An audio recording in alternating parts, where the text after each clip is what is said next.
Welcome to the Sci-Fi Center Live, the Midnight Express, brought to you by me, William, from the Sci-Fi Center, and our primary sponsors. For tonight, we have two, are myself, the Sci-Fi Center.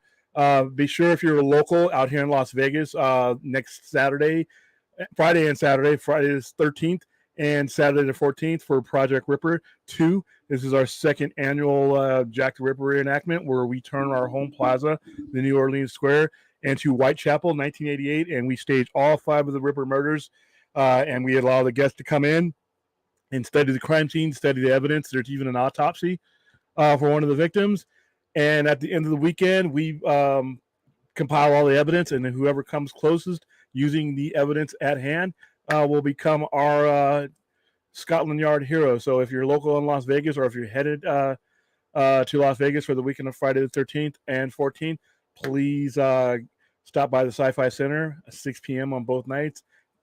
All the information is available at the sci-fi-center.com/Project Ripper.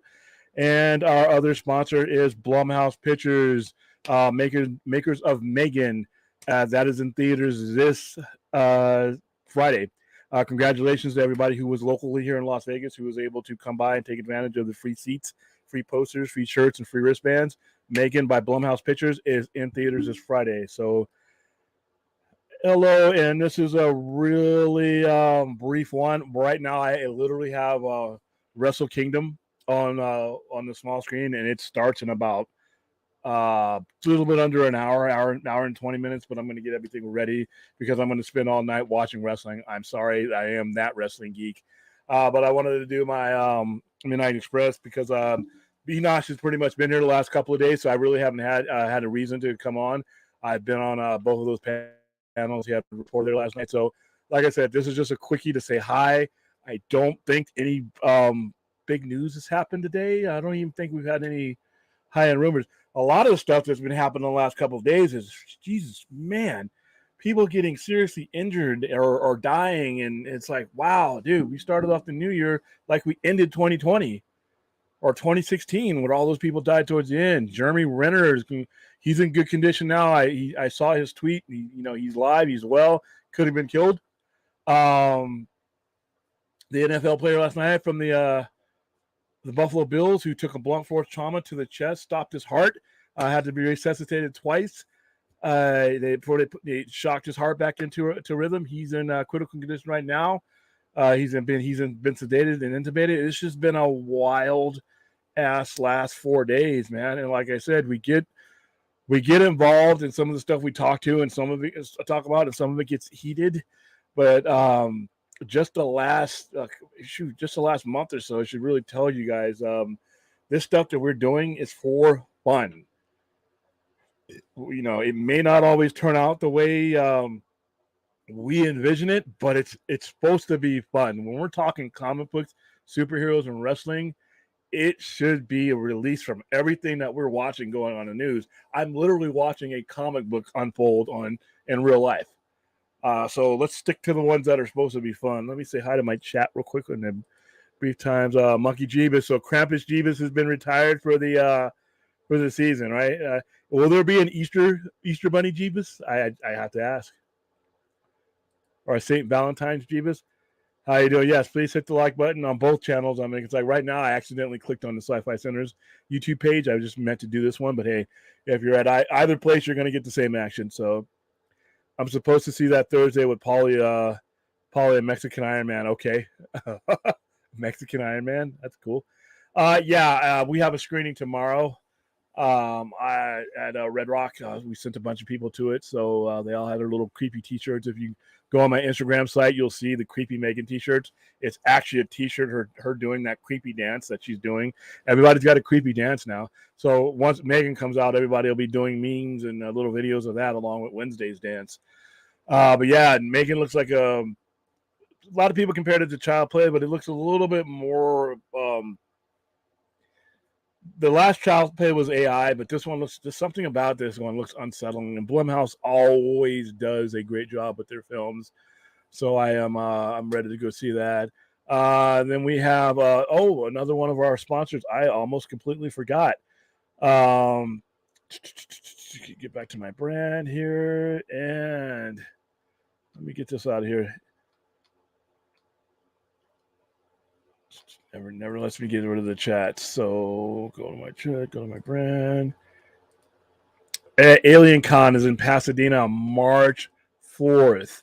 For those of you guys who are in California, Southern California, or will be making your way out there for California, Alien Con has actually grown. This is actually pretty cool. I watched the History Channel, and a lot of these guys, a lot of these shows are going to be on there. Alien Con is back. Join us on March 4th and 5th at the Pasadena Convention Center for a weekend of exploration and meet your favorite experts from Ancient Aliens, The Secret of Skinwalker Ranch, The Unexplained, and proof is out there. Tickets are at aliencon.com. All I want to know is the dude with the hair going to be there. The guy who does aliens, that guy, he has to be there. So if you guys are in the California area, I think I might actually go to that because there's some other conventions out there. But I love those shows. Ancient Aliens. I don't care 2-3 o'clock on Saturday morning because I'm always up doing stuff, either streaming or working on the store or working on websites. And I have my TV right here, and I love Ancient Aliens. I mean, I just love the fact that we could be descendant upon aliens, or from aliens, and back, the chariots of the sky. All that stuff intrigues me. I don't care how true or how bullshit it is. I love Ancient Aliens, and now we got a convention in I'm surprised that convention's not in Vegas. As much as I love my home state, California, I mean, Vegas is set up. I actually think San Diego Comic-Con should be in Las Vegas. All right. San Diego Comic-Con is a mess, and it's become unpleasant to even go to, especially with Hall H and all the stuff that they convolute it with. It is really hard to get tickets sometimes. You have to go through a nut roll to get it. I can get in because because of distribution and everything else. I have ways in, and I have vendors that get me in. It's just a mess. I just don't. I'm a hardcore comic book guy. I'm a traditionalist. I can watch these damn trailers on YouTube, and I'm not going to get any closer to Tom Cruise or anybody else than I am on YouTube. I'm like 1,000 feet away, so I can stay at home and deal with all that madness. But like I said, a lot of it is because of the limitations. They only allow so many people here. If you held a convention in Vegas, there's no way you ever have that kind of limitation. Vegas is built for conventions. We have a convention center that you could literally fit 2 of the San Diego convention centers inside of, and that's only on one side of the street. The Las Vegas Convention Center is massive. Our hotel structure is set up for this. You go down to San Diego, you're getting gouged. I stay on the Pacific Fleet because I'm military, former military. But if you're a civilian, you're getting hosed. So yeah, I think that Comic-Con should be in Vegas. I mean, Vegas is designed for that, but that's just me. And like I said, I'm from Southern California, but not San Diego. So, all right, how you doing, Darcipio? Happy New Year, everybody. Hoping Blue Beetle screening reports are accurate. I haven't seen the reports on them. I heard from the original screenings that they thought it was well enough to take it off HBO Max and put it on theatrical. See, here's the one thing that people don't realize, that right now they're in a win-win situation because they're still in the process of writing off any type of losses they incur. They can release Blue Beetle, and if it bombs, they can write it off. They have a corporate structure, merger structure. They can write it off. If it's great, then they made money off a movie they pretty much inherited. I don't know how well Blue Beetle is going to be because like Shazam and Black Adam, nobody outside of geekdom really cares about those characters. I mean, to the point where, you're talking about making big money. If they're okay with 300 or 400 million, then Blue Beetle might do it. I know hardcore geeks know who these characters are, but once again, when you release these characters, when you get further and further away from the Pantheon, you start seeing box office results that reflect where those characters are on the totem pole. Even though Shazam was a great movie, some of you guys liked Black Adam. Black Adam's being a crappy movie, it wasn't why Black Adam didn't do well. Black Adam didn't do well because no one knew who Black Adam was. I think Blue Beetle, as good as it can be, is going to run up against the same thing. That's why when they were first bringing back Cavill and they were first basically announcing Superman and doing all this, I had a lot of hope where Blue Beetle could fit into all that. But depending on when Blue Beetle is released, then you don't have the rub of other major movies and you start dealing with Black Adam and Shazam type situations. So I'm pretty sure it's a good movie, but like I said, how many times have I said just being a good movie is not enough? Lots of great movies have bombed. All right. Yes. Rest in peace. 38 years old. We were talking about that last night on Point Action Lounge. Wow, man. I mean, just well, I mean, I never met the guy, but I know a lot. Obviously, we know a lot of people who are mutual friends with him, and I watched him on SnyderCon. He popped up a couple times. I was a subscriber to his channel. I was shocked to hear that. 38 years old. 38 years old. All right. This guy that got Damari got hit last night. That's in the hospital for Buffalo. 24 years old. I mean, growing old isn't guaranteed. When you guys make these old jokes at people, understand that's a fucking survivor. Right? It's gonna get hard to make it to 60 these days with everything that's going on. But yeah, R.I.P. Uche. I'll tell Don Ecker. What you mean? Is there cosplay at AlienCon? Yes, there is cosplay, and it's some weird cosplay too, boy. Just the cosplay is exactly what you are thinking right now when you say AlienCon. They go all out.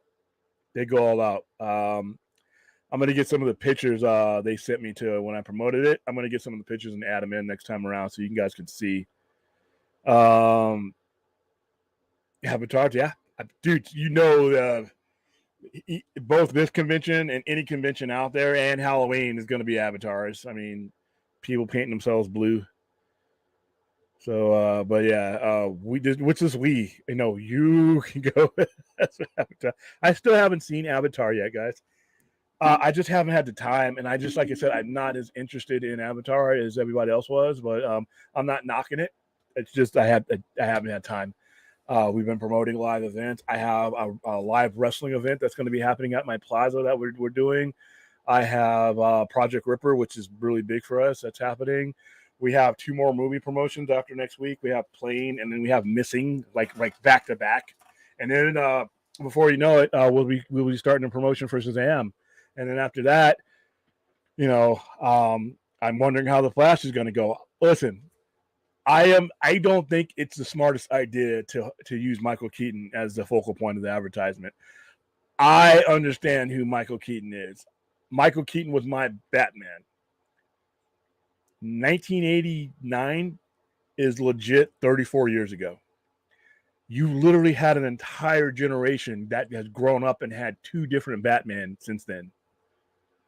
If you were born on the day that Michael Keaton first donned the cape and cowl as Batman, you are 34 years old, or you're going to be 34 years old this year. An entire generation, and then the generation that he was designed for, which was my generation, I've moved on to different Batman. It's just, you know, now having him in the movie, fine, but using him as a focal point, like I've heard rumors about, and I hope they are rumors, because everything Andy Muschietti has said is a Flash movie. So if you use your geriatric 73-year-old Batman as the focal point, and then people get in there, and you know, and it's not, what do you know? You're gonna have a bunch of people who are expecting Keaton Batman, or you know, a bunch of people who are like, if he is that much in the movie, are going to be pissed off either way. Like I said, I think it's a big risk. It's a Flash movie. Ezra Miller is your star. Period. All right. There is no working around that. That doesn't make you look stupid. And I heard some people say Batman Flashpoint. Well, Flashpoint, lad, sure, it fucked up comics. Why not fuck up a movie? DC sales are still suffering for Flashpoint and New 52. Only people who think that's a good idea are people who don't know the numbers behind those particular storylines. All right. There's a reason why it's almost impossible to sell DC Comics these days, while DC Comics has taken a 68% plunge since those storylines hit. So if you go from Final Crisis and then you go after all those storylines that came after that, you can see a steep decline in DC's product as far as them being able to sell and promote. If it's not Batman, good luck selling it. All right. And, you know, Black Label has helped, but you know, Flashpoint, Rebirth, New 52, like I said, those are like 3 kicks in the balls to sales. But yeah, let's go ahead and use that as our movie. I don't understand. So tomorrow is UFO Wednesday. I thought every day was UFO Wednesday. I'm thinking of going to WonderCon this year. So am I. I'm definitely going to go to our Las Vegas Comic Con that comes out here in June. I am thinking about San Diego Comic Con, but every time I get close to the date, I wish out. I just don't feel like dealing with all those people. None of them are there for the main, shit that I'm there for, and their presence there makes it hard for me to get to any of those things, and then I can just go to smaller conventions. So I'll make that decision here in the next couple of weeks. Haven't seen Avatar. Just that's where I'm at. New Evil Dead trailer today. Yes, that's another movie. Warner Brothers is going to be the distributor of that, if I can recall. I can't wait to promote that one. I've never been able to promote an Evil Dead movie. This will be my first one if I'm able to do it. CG Adam West Batman should be the focal point of the universe. I know you're trolling me, but that's fine. Michael Keaton was my original live action Batman. And Bell, yeah, for me, yeah, same thing. And like I said, now we know 2 Batmans. We're 3 Batmans away from if you include those. I mean, if you're not including Val Kilmer and George Clooney, I mean, it's just too much time in between there. Yeah, what it did, Jeff Johns, no surprise, is it saturated the market with a bunch of titles that just didn't sell. And with one fell swoop, it did that. The other things that those titles did, 52 and all those, is it cut the lineage between decades of storytelling that have been built up since Crisis. All right, Crisis was the original mistake. All right, and every since 1986, 1987, DC's basically been undoing Crisis. Then they went into Zero Hour. For some of you are old enough, Zero Hour was an absolute fucking disaster. One of the dumbest storylines I've ever seen. All right, but it was another reboot. Then after 0 Hour, we started going into Final Crisis. We started going into Infinite Crisis, and all these other things. And then New 52. I'm all out of order because I'm late. But New 52 was a mess. Rebirth was a mess. Certain titles sold real well, but remember how many titles that they put out. I mean, and it wasn't the type of story that really should have taken over comics. None of those stories were. All right, and you rerouted a lot of importance. And then, like I said, look at DC's sales now. DC sales are not what they should be, and they haven't been since 2011. So that's, this is this store owner's opinion. Maybe another comic book store owner will completely disagree. But all I got to say is thank God for Black Label, because DC Black Label helps tremendously. But a quarter of DC Black Label is Batman, so. All right, San Diego Comic-Con, maybe nauseous. I had to step outside. Too many faces. Yeah, and if you are claustrophobic, you cannot go. I mean, every comic book convention is sort of like that. San Diego Comic-Con is worse. Pre-COVID, it wasn't fun to be, knocked around like that. Off topic, but I finally saw Black Phone over the weekend. Also, another horror film produced by Guillermo del Toro called Antlers. We promoted Antlers. Yeah, Antlers was great. Yeah, I saw that. In the theater. I didn't think Crisis was the best Crisis. A lot of people say that. I liked Final Crisis for what it did as far as the Legion of Superheroes goes.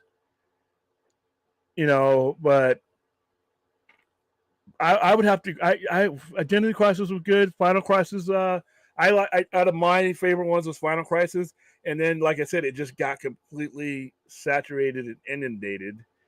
And it got so spread out because what they wanted to do is they wanted to try to get people to buy as many storylines. That's what you do in a major crossover. But the stories weren't good. The premise wasn't good. And at the same time, once again, most reboots usually fail. And when it comes to Rebirth and Flashpoint, initially, yeah, it was bonkers. But like I said, these things have to have legs for years and years and years. Crisis didn't even have 4 years of those years because Crisis was in 86, and within the 8 years, Crisis was undone. All right, and 0 Hour came in. And within 15 years, 0 Hour was starting to be undone. And by 6 or 7 more years, all of that was undone. If you look at Crisis and all the way till now, everything that they did was undone in the last 30 years. And it disrupts, the story. You spend all your time and money buying into these storylines just to have them disrupted like that, and then disrupted again in the case of 52. So yeah, it was I like I said, I'm not a big fan of these big, and it also, if you're buying, certain characters, you don't want to be involved in that storyline. It doesn't matter because Jeff Johns decided, we're all in on it. And I think that's what he was trying to do with Watchmen, the Doomsday Clock. I really think that he had every intention of using Dr. Manhattan to reset everything. And I don't think that's fair for one creator to be able to do that. You have other creators who have different points of view of all these particular characters, and you had one guy who's just basically going to retcon everything. That's not fair. That's not fair to the other creators, and that's not fair to the collectors. You have to give people that consistency. It's the same thing with DC Studios. That's why whenever I hear the word reboot is the enemy of consistency, and consistency is your friend in retail. All right, that trust that that creator or those creators are going to produce a certain quality for you, and there's a certain familiarity there. You're going to keep coming back. It doesn't matter what it is, comic book movies, or restaurant. When you get yourself in a groove where you feel comfortable with the guy selling you stuff, you stick with that guy. And that's what DC on all levels, paper or film, has had a problem with my entire life. So now we're here with James Gunn and Peter Safran. I hope this is the one, because like I said, I'm not an old guy, but shit, most of my life, 30 of my 48 years has been dealing with DC's reboots and confusion. And now, it's spread to the theatrical. So get it together, guys. All right, at least they never undid Batman the Animated Series. You see, now you're just screwing with me, What Fourth is referring to is my absolute I have no use for Batman the Animated Series. Like I said, now this isn't me making fun of you. I'm not. You love it. Congratulations, but we've gone in circles about, like I said, now my Batman is an instrument of terror. All right. He is a canopy of horror over a city, full of corruption and full of crime. All right, he is something and that's why I love the Batman. Like I said, the Batman, he comes at you like a menace, he's the serial killer that you have to run from. Those criminals are terrified of him. Just the thought of Batman being in the street, they're like, I need to stop doing the shit I'm doing. All right, when that Batmobile revs up, that's straight out of a horror movie.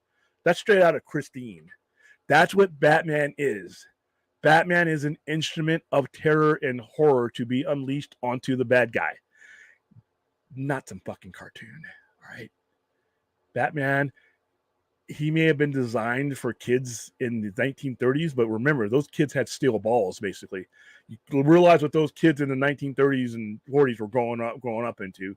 Depression era kids, open warfare on the streets, and then World War II and everything. Those kids were different than our soft kids, the ones that we have grown into today.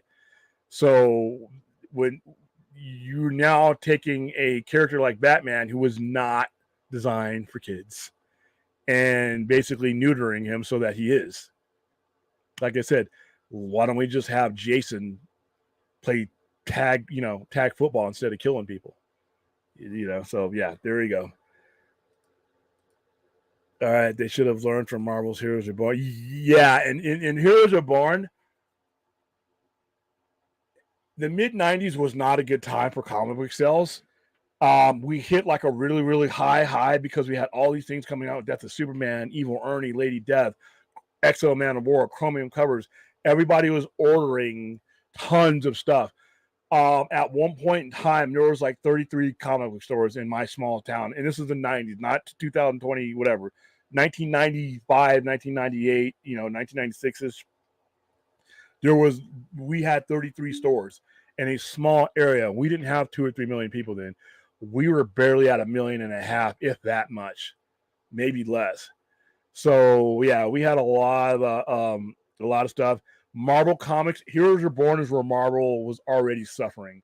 Heroes Reborn was in the mid 90s, 96, 97, this type of stuff. All right, this was where Marvel was headed towards bankruptcy.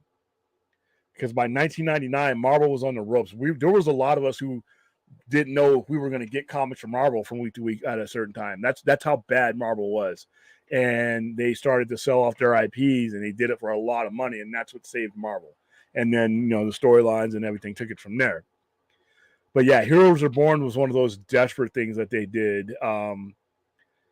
Yeah, right after Onslaught, it was horrible. I mean, I have a lot of respect for Rob Liefeld, but Rob Liefeld, he did a Captain. It was awful. It was awful. Yeah, a lot of people should have learned from Heroes Reborn.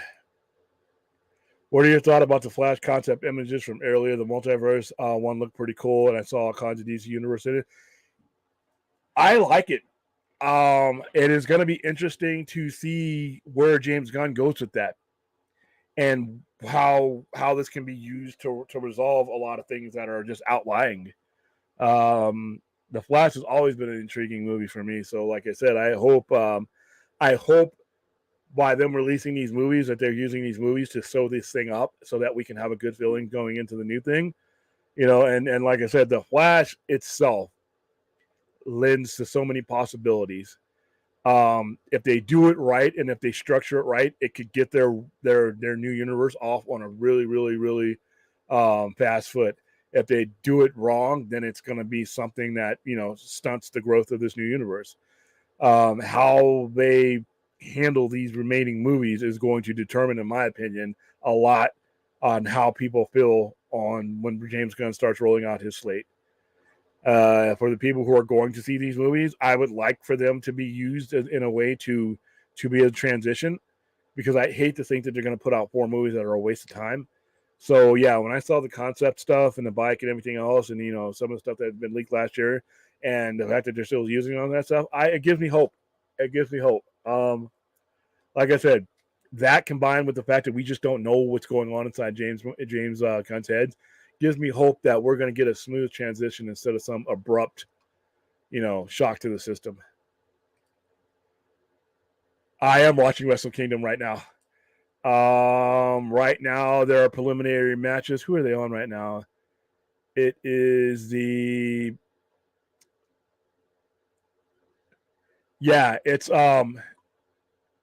it's Aussie Empire and a couple other movies. It's some of the preliminary stuff.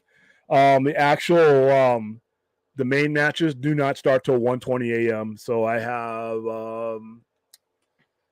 got about a half hour or so. I'm going to probably wrap the show up in about 15 minutes, and then like the matches I'm watching, the Tama Tonga going up against Carl Anderson. That's going to be a good match. I'm picking Tama Tonga to win because of the fact that it's kudos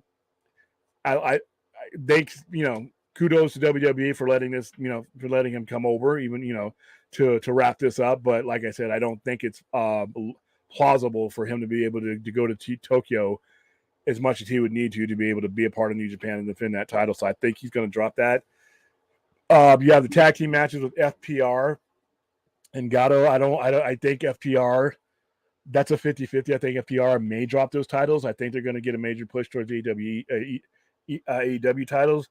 I wouldn't be surprised if they want them up. There's a couple of battle royals and stuff that they've had for preliminary stuff I'm not really too keen on. Those are time fillers. The junior heavyweight titles are on right now. Junior heavyweight tag team titles. That was a good match. I was watching a little bit of it, and but the main matches, I am really, I'm staying up all night. I'm not going into the center in the morning, so I will be going to bed at 5 or 6 o'clock Pacific time. The main 2 matches are the obvious ones. Jay White versus Okada for the title, and probably more so than that one, Will Ospreay versus Kenny Omega. That has the makings of probably an all-time great matches. As soon as they announced that match, the promo that he cut, if you don't get a chance, RJ, it's on YouTube. The promo for the interview, the standoff interview between Kenny Omega And we'll all say some of the best stuff I've seen in all my years of watching wrestling. So get a chance to watch that. But yeah, I'm definitely I'm gearing up for Wrestle Kingdom here. Like I said, main matches start at 1:20 a.m. and I'm there, and I will be there till completion. Batman the Animated Series is a retelling of the original story, updated to fit Burton Batman. Not necessarily. It's a retelling in that way, but you got to remember, go back to Detective Comics 27 and some of the issues after that. Batman was going around shooting fools, and like I said, the environment that they came out with was much different than they were. If you read, get the I think this Batman Omnibus that gives you the first couple hundred issues of they're spread out of Detective Comics and Batman. Batman wasn't Batman was a comic for the times that it was released in, and the times that it was released in was very violent and brutal. Batman killed, like I said, Batman's killing people in his first couple of opinions. He's shooting people. So yeah, that may have been some of the stories that they were retelling, but when I watched Batman the Animated Series, I just saw a cartoon. And listen, it's a really good cartoon. It's a really quality done cartoon. The voice acting has always been top notch. But when you slap Batman on top of something, I have expectations of Batman, that are not set by me, but were set by Bob Kane, that have been set by Neil Adams, that have been set by Frank Miller, that have been set by David Mazzucchelli. These guys literally, they put their own spin on it, but it was still consistency Batman. It's like when you put on an army uniform. It's going to look different on everybody, but the same specs are there. The same measurements are there. The same, the U.S. Army is on one side and the United States is on the other side. Your flag is on one side. Your combat patch is on the other. There are certain standards that are kept no matter who puts on that uniform. And it's the same thing with Batman. Everybody who's handled Batman right has handled it consistently, done it in their own way, but, kept that uniform. And to me, the cartoon just didn't do it. If you take Batman off of it and just make it a cartoon about crime fighting in a noir setting, it's a great cartoon until you put Batman on it. It's just like a lot of Hellraiser movies or good horror movies, but, if they slap Pinhead on there and now it's a Hellraiser movie, and it really wasn't. Sometimes you cannot change the DNA of a character. If you understand the true DNA of what the Batman is, and like I said, Matt Reeves does. All right, Matt Reeves does. Then it doesn't matter who's doing Batman 20 or 30 years from now. That DNA doesn't go away. Their take on it may change, but everything comes back to home. So that's just my opinion. But once again, the beauty of Batman is that it's been around 85 years, and we're all going to have different takes on it, but that's fine. I've seen the original Batman series. He was just a mess. Those series were not that good. The serials for Batman were I wish I could bring them up here. They're public. I think they're public domain. They didn't catch the spirit of the comic, to be honest with you. And it was a long time before a lot of people did. I mean, we really didn't come close to getting the spirit of Batman on any type of motion graphic or cartoon until the beginning of 1989. And, it kind of drifted away and then kind of came back with Nolan. But like I said, the Batman is the best interpretation as far as what the creators meant for him to be and what the people that have developed Batman's character over the last 80 years. That's the uniform that they kept. I love the opening 10 minutes of the Batman for that reason. Here's what kills that awesome Batman intro. He talks about how criminals are afraid that he could be anywhere lurking in the shadows. He finally emerges. First thing that says to him is, who the hell are you supposed to be? Well, remember there was two types of criminal in the Batman. The people who knew better and the dummies. And he just happened upon the dummies. And also remember, he's only in his second year. He's just starting his second year. So the high-end criminals, some criminals know. Some criminals understand that maybe I need to get the hell off the streets. But then you're always, even today, you're always going to have that level of criminal that's just dumb. All right, not everybody's a mastermind. And those guys paid for being disconnected. To Batman at that point in his career is like folklore. You heard of him. Some people have encountered him. They know he's out there, but not everybody's. He's not on TV a lot. I mean, he's not. And even remember that news story. He was just getting started, and people were just starting to realize who he was. The people that they showed you knew who he was. The guy that put down the spray paint and the guy who got ran over, the guy who was robbing the store. Those were the guys who were like, oh, shit. Then you had your garden variety boneheads that you even have today in society that were like, who are you? That was their first encounter with the Batman. Now they'll go spread the legend, that especially that one fool that just got his head caved in. Trust me, they won't make that mistake again. And as Batman goes 4, 5, 6 years into his career, you won't have to worry about that. Like I said, just the specter of Batman being there was affecting crime. Just the terror. And when he starts beating that bull, that's what Batman is. Batman is violent. Batman is brutal. Batman won't kill, but he does things that should make you dead. All right, so yeah, and that's what Batman is. If you read The Dark Knight, if you read Year One, Year Two, if you read most of the most of the stuff that was made up successful runs, the Batman, that is what he is. And then when you watch other aspects, obviously the Adam West thing was campy, but a lot of people bought into that. And one of the reasons why Batman sales kind of lagged in certain eras after that is because there was always it was like water and oil. The people who saw that that show, when they did decide to pick up a comic or two, they realized that wasn't him. And cinematically, you didn't have anything going on for another 30 years until Batman came out. And like I said, as much as Tim Burton, I think, is overrated overall, not for Batman. Batman has its place. Batman did everything it needed to do to get you thinking about a serious Batman, And the joke is another thing.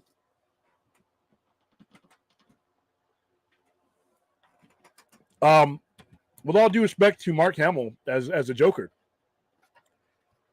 the Joker is, every time you see the Joker, it should be the most disturbing thing that's on the screen.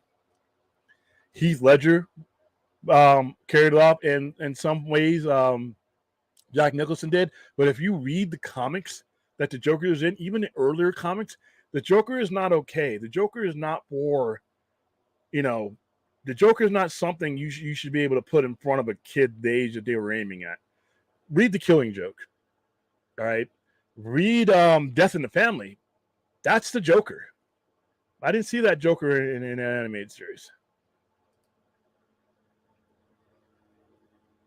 No. Remember, it was kind of like the word was getting around, about him, but he wasn't quite there yet as far as a celebrity. They knew there was the Batman that was out there, some of them but look at those kids were punks, dude. Those kids were like people who didn't, probably like the kids of the day, don't watch the news, don't pay attention to what's going around them. And like I said, they paid. All right. Oh, hold on. I'm at. Hold on. You're talking about the Stardom match. Plus, I'm behind with you. Let's see. Whose match is on right now? Hold on. Oh yeah, Curry saying yeah, I saw that one. I had that one on, and let's see. No offense to women's wrestling. I'm still getting used to yep. I don't know if I'm spoiling anything for people right now. The women's match, one of the main things about the women's match was not really the match itself, it's who's going to show up there. RJ, you know who I'm talking about. And let me see if she was there. Yep. Wow, that hair is wild. Dude, Sasha Banks is there, and she's got blue and fire hair. And she's challenging for the title. She's standing right in the middle of the ring with the belt. So, yeah. That match happened about... that match was about 6 minutes ago. That match ended 6 minutes ago. So, yeah. Sasha Banks, and she put her move on her. Why'd you shake her hand? She looks great. Dude, RJ, if I knew you were up, we should do a group. Let me know if you want to do a group watch party after I'm done here. I got about 13 minutes to go, but yeah. Nah, she shows up. She looks great. Dude, look at her. Go look on Twitter at her hair, dude. Her hair is fucking amazing. I wish I could put it screen and screen, but I don't want to get sued by New Japan.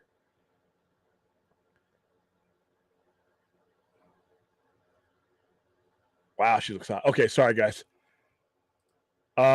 Miss Curry as a wrestler, I'm glad she's back in action. Yeah, I was watching that match. I had it on a small screen, but then I switched over. They, some of these matches, like I said, I love Wrestle Kingdom every year, but I got to save my emotional energy for these last two matches on here, especially the second to last match. But yeah, Sasha Banks is in New Japan. She will be challenging for the title. And now, if she's in New Japan, I would expect to, personally expect to see her on AEW because they have a good partnership together currently. So, hey, Chappie, how you doing? Can't wait to Enter the Dragon 4K Blu-ray this year for its 40th. Is it the 40th anniversary? I thought it was the 50th anniversary.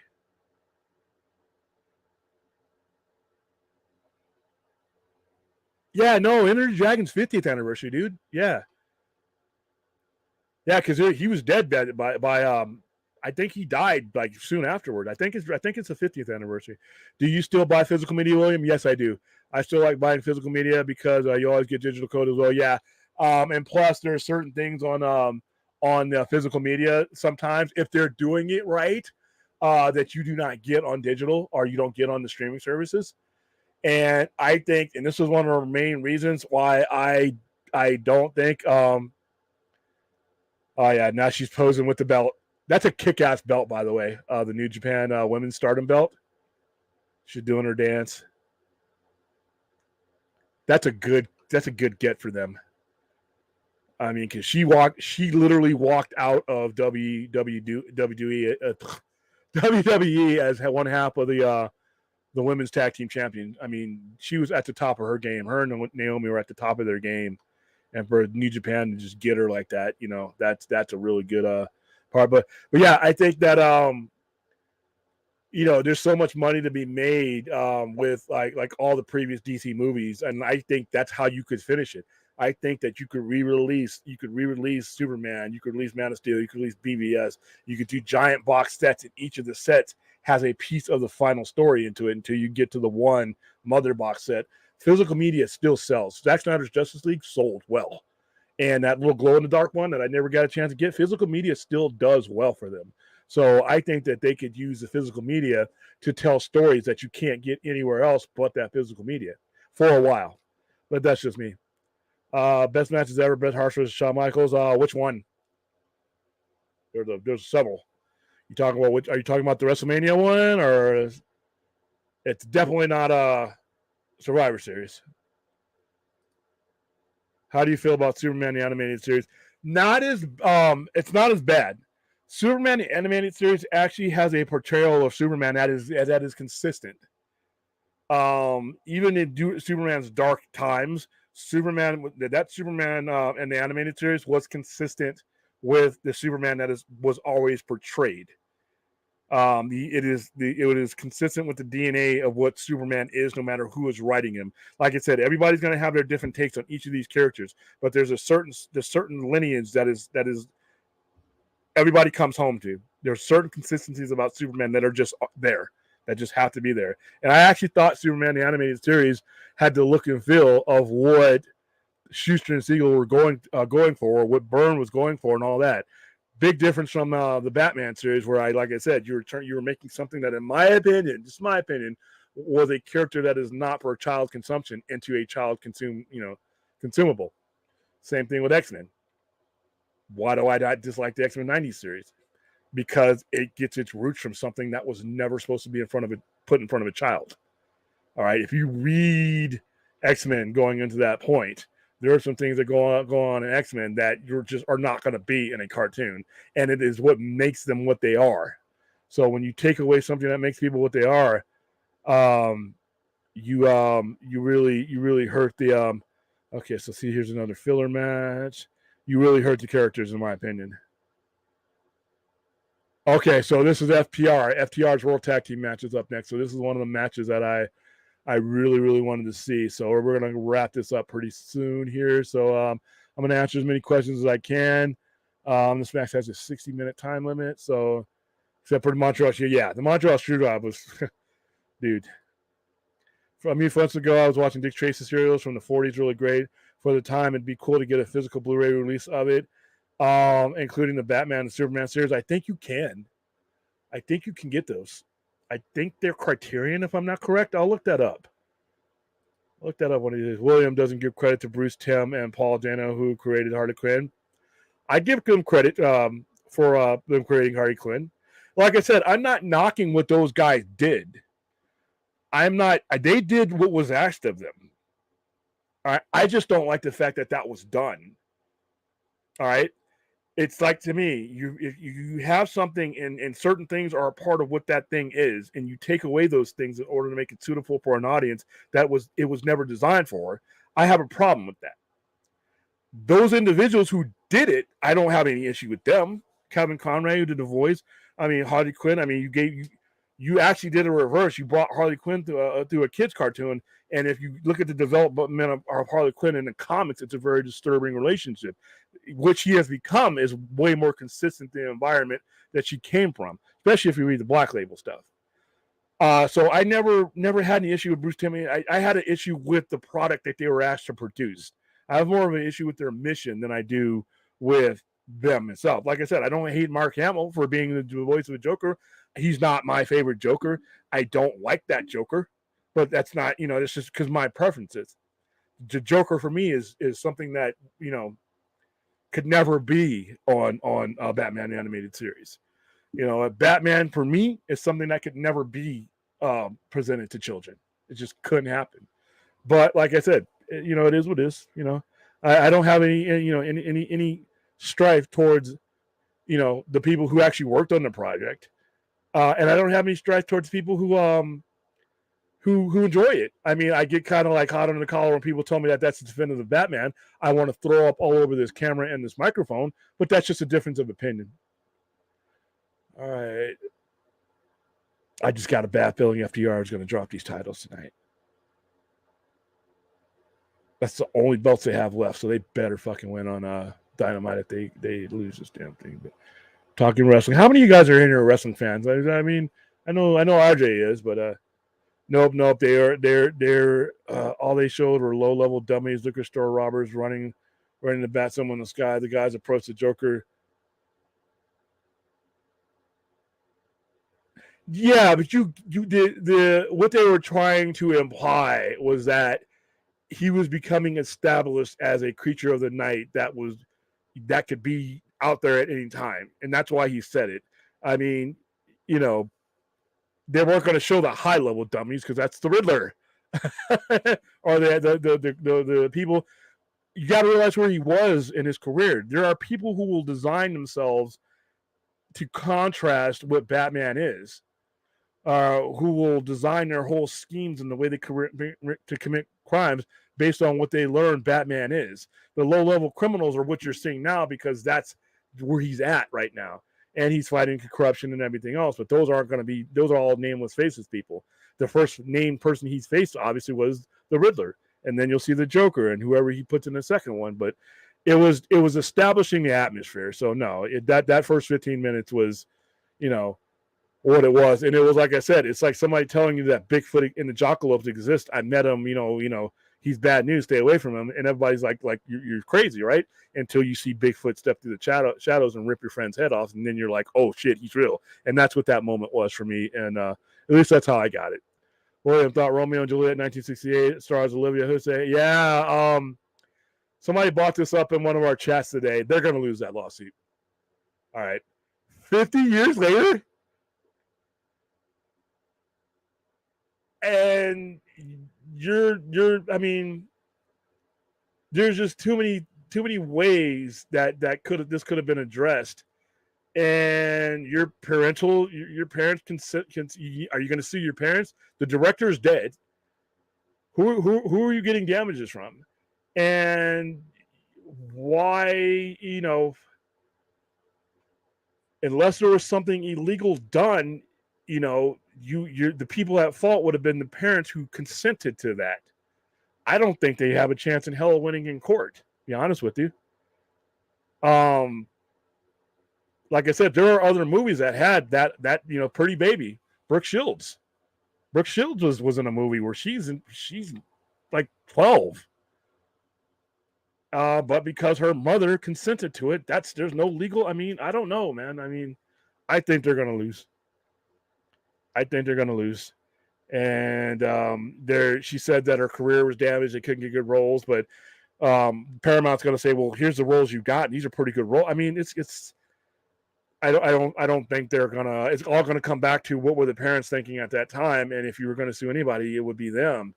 But because at that point they would have had to have their parents consent to do it. So I don't know, man. I just don't. 50 years later, I just don't see it happening. All right, so I'm probably gonna wrap this up. Resident Justice.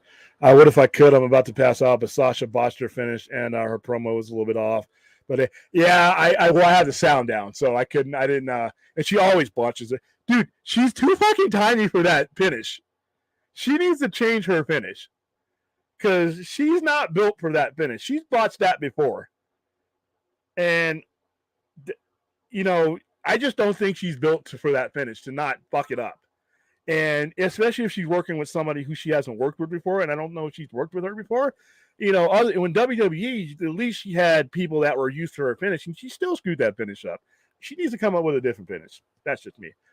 But I'm happy she's back finally after 7 months of doing nothing. Catch the rest soon. Yeah. I'm gonna be watching this live because I'm just, like I said, I'm a wrestling addict. Sasha Banks should be groomed as an action star. She is she's a Mandalorian. Yeah, she's one of the Mandalorians. 50th, yeah, 50th. I was about to say because all right, I just spent 200 on 4K Blu-ray. Wow, dude, 4th, yeah. All right, guys, I just wanted to stop by and say hi. 54 minutes, so it's a True Midnight Express. I'll take one last from Jacob McKenzie. William thought of Miguel Sposh is not returning for House of the Dragon Season 2 because HBO. Dude, that's unfortunate. I don't know what his contractual. I guess he fired his agent as well, so I guess it wasn't in the contract. I guess he was committed to his wife as a producer, and it's just business. They didn't think she should deserve the executive producer credit, and that they could move on without him. It'll be interesting to see how the stories turn out, but yeah, I just heard about that today, so I don't know what his contract situation was for her. But it sounds petty. But then again, if she's a producer level and he was promised that and they just didn't get it inked in, it's unfortunate. But it is business. Yeah, I heard about that today. So yeah, he fired his agent. So all right, guys, that's going to be it for me. I am going to indulge and dive into what's going on. Hello, everyone. Happy New Year from my. I miss you too, Richard. You're going to be my last one, but Happy New Year. Have a safe 2023. And I am going to dive headfirst into Wrestle Kingdom. I will talk to you guys tomorrow night. But like I said, this is the addict in me. I am on 101 Pacific time. So I'll be watching wrestling all night and all morning. That's how sick I am when it comes to wrestling. So you guys have a safe, Wednesday? And I will talk to you guys tomorrow.